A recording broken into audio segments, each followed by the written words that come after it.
یہ جو ماہ مبارک چل رہا ہے، اس ماہ مبارک کو شعبان المعظم کے نام کے ساتھ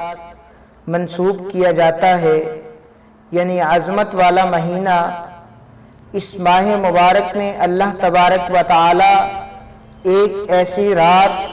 اپنے گناہگار خطاکار بندوں کو جو رب العالمین کی رحمت کے طلبگار ہوتے ہیں عطا فرماتے ہیں، جس رات کو شب براءت کہا جاتا ہے۔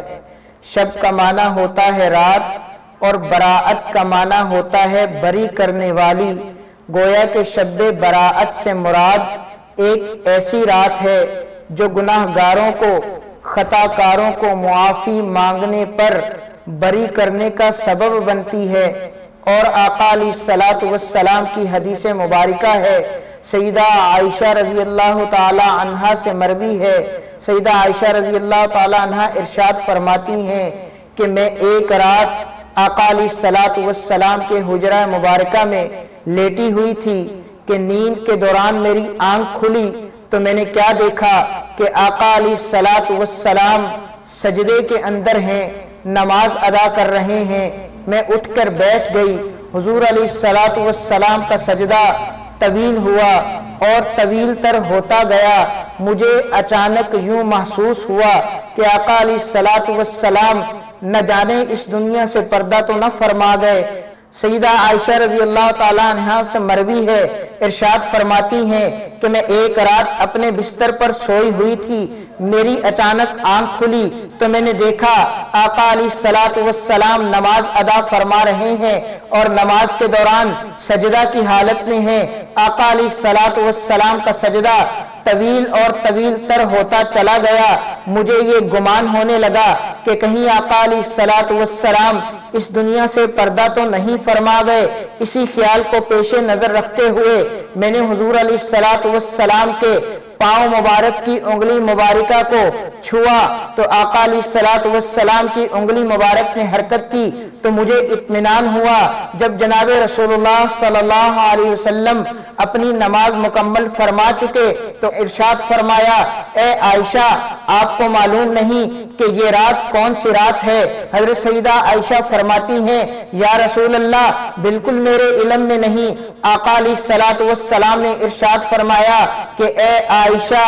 یہ رات شب براءت کی رات ہے جو اللہ تبارک و تعالی نے امت مسلمہ کے لیے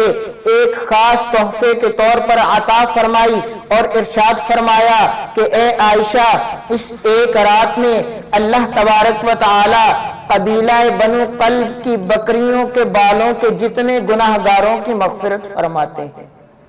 اور قبیلہ بنو قلب سے مناسبت اس لیے دی گئی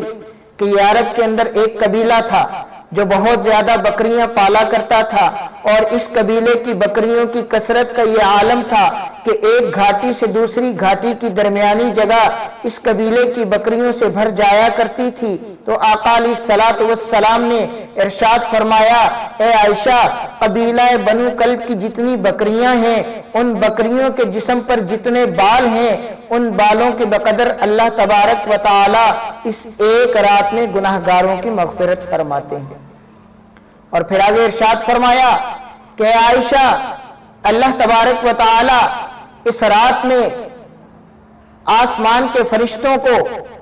حکم نامے جاری کرتے ہیں، حکم ناموں کے رجسٹر ان کے سپرد کیے جاتے ہیں کہ اس سال شب براءت سے آئندہ سال تک کتنے لوگ اس دنیا میں پیدا ہوں گے، کتنے لوگ دنیا میں آئیں گے اور کتنے لوگ دنیا سے چلے جائیں گے، کس کو کتنا رزق دیا جائے گا، قسمتوں کے فیصلے کیے جاتے ہیں، زندگی اور موت کے فیصلے کیے جاتے ہیں، عزت اور رزق کے فیصلے کیے جاتے ہیں۔ ارشاد ہوا، یا رسول اللہ کیا کرنا چاہیے؟ جواب ملا کہ اس رات میں زیادہ سے زیادہ نفل عبادت کی جائے، اللہ تبارک و تعالیٰ کو راضی کیا جائے، اللہ تبارک و تعالیٰ سے دعا مانگی جائے۔ تو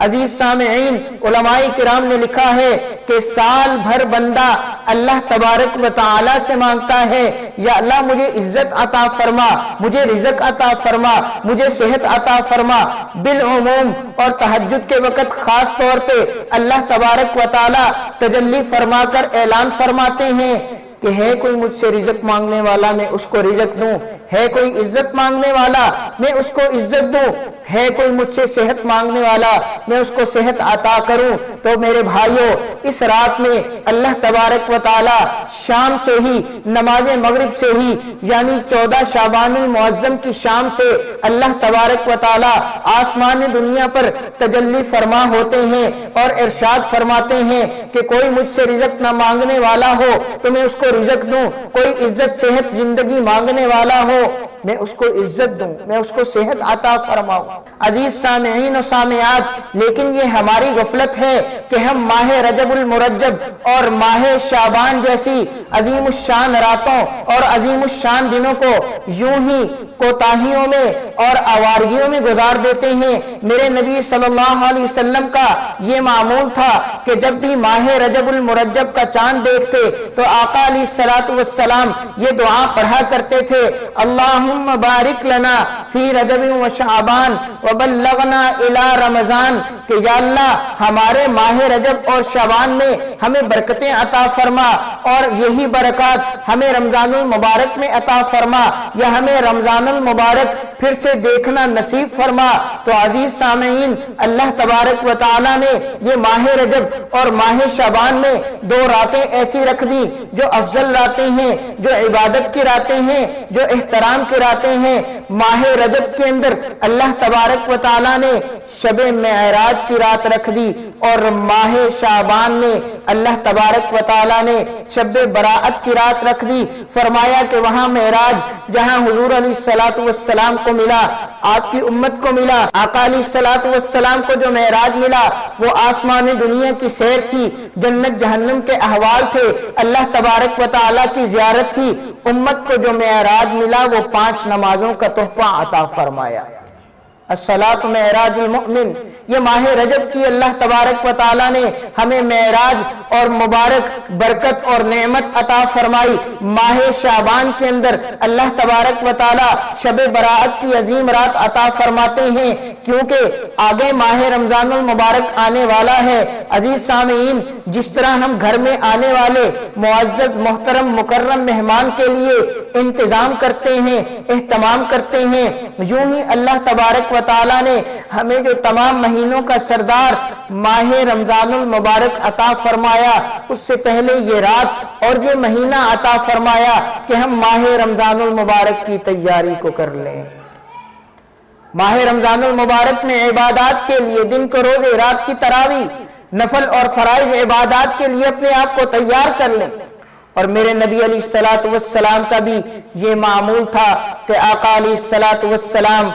رمضان المبارک کے علاوہ، رمضان المبارک کے فرض روزوں کے علاوہ سب سے زیادہ کثرت سے یہ سب سے زیادہ نفل روزے ماہ شعبان المعظم میں رکھا کرتے تھے، تاکہ ماہ رمضان المبارک کی تیاری ہو جائے۔ اور پھر میں عرض کر رہا تھا کہ آقا علیہ الصلوۃ والسلام کی برکت سے ہمیں قرآن ملا، ہمیں رمضان ملا، ہمیں شب براءت ملی۔ آقا علیہ الصلوۃ والسلام کی برکت سے ہمیں اللہ تبارک و تعالی نے ایمان کی دولت سے اللہ تبارک و تعالی نے ہمیں سرفراز فرمایا۔ لیکن افسوس ہے کہ اس عظیم الشان رات کو، اس مانگنے والی رات کو، اس گڑ گڑانے والی رات کو ہم لہو و لغو میں گزار دیتے ہیں۔ ہم اس رات کو آوارگیوں میں گزار دیتے ہیں، اور یہ جو ایک عجیب سی رسم چل پڑی، بچوں کی دل جوئی کی خاطر، بچوں کو خوش رکھنے کی خاطر ہم رب کو ناراض کر دیتے ہیں۔ پٹاخوں کا چلانا اور آگ کے ساتھ کھیلنا یہ تو مجوسیوں کا طریقہ ہے، یہ رات تو رب کی رحمت کو پانے والی رات ہے۔ ہم آگ اور پٹاخوں کے ساتھ کھیل کر اس رات کی برکت اور رحمت سے خود کو محروم کر لیتے ہیں۔ یہاں تک نہیں بلکہ بچوں کو روپے پیسے دے کر ان کو ان چیزوں کے خریدنے کے وسائل مہیا کر کے اللہ تبارک و تعالیٰ کی نافرمانی پر بچپن سے ہی اکسایا جاتا ہے۔ تو میرے بھائیوں، یہ رات عظیم الشان رات ہے، اور روایات میں ملتا ہے کہ آقا علیہ الصلوۃ والسلام اس رات مدینہ منورہ کے قبرستان جنت البقیع مبارکہ میں بھی تشریف لے گئے۔ بقیع مبارکہ میں بھی آقا علیہ الصلوۃ والسلام تشریف لے گئے، جہاں سے یہ جواز ملتا ہے کہ اس رات قبرستان جانا اور اپنے پیاروں کے لیے، عزیز و اقارب کے لیے ایصال ثواب کرنا یہ استحباب کے درجہ میں پایا جاتا ہے، لیکن بہت دور کا سفر کر کے محض قبرستان جانا، یہ قبرستان جانا اور قبرستان میں جا کر لہو و لعب اور دنیا کی باتیں کرنا اور ہنسی مذاق کرنا، فرمایا کہ اس چیز سے بھی ہمیں اجتناب کرنا چاہیے، اور رات بھر عبادت میں گزار دینا اور اس انداز سے عبادت میں گزارنا کہ فجر کی نماز ہی چھوٹ جائے، فجر کی نماز کا ادا نہ کرنا، فرمایا کہ بہت ہی ناکامی ہے اس شخص کے لیے۔ ارشاد فرمایا کہ شب برات کی رات میں نماز عشاء اور نماز فجر جماعت کے ساتھ ادا کرنا اور رات بھر جس قدر زیادہ سے زیادہ ممکن ہو سکے نفل عبادت کرنا اور اللہ تبارک و تعالی سے خوب گڑ گڑا کر عاجزی اور انکساری کے ساتھ مانگنا اور اگلے دن کا نفل روزہ رکھنا، فرمایا کہ یہ اس رات کے اعمال ہیں، یہ رات رب نے مانگنے کے لیے دی ہوئی ہے اور اللہ تبارک و تعالی ساری رات عطا فرماتے ہیں اور عطا فرماتے ہی رہتے ہیں، فرمایا کہ خوب مانگا جائے اور اللہ تبارک و تعالی مانگنے والوں کو عطا فرماتے ہیں،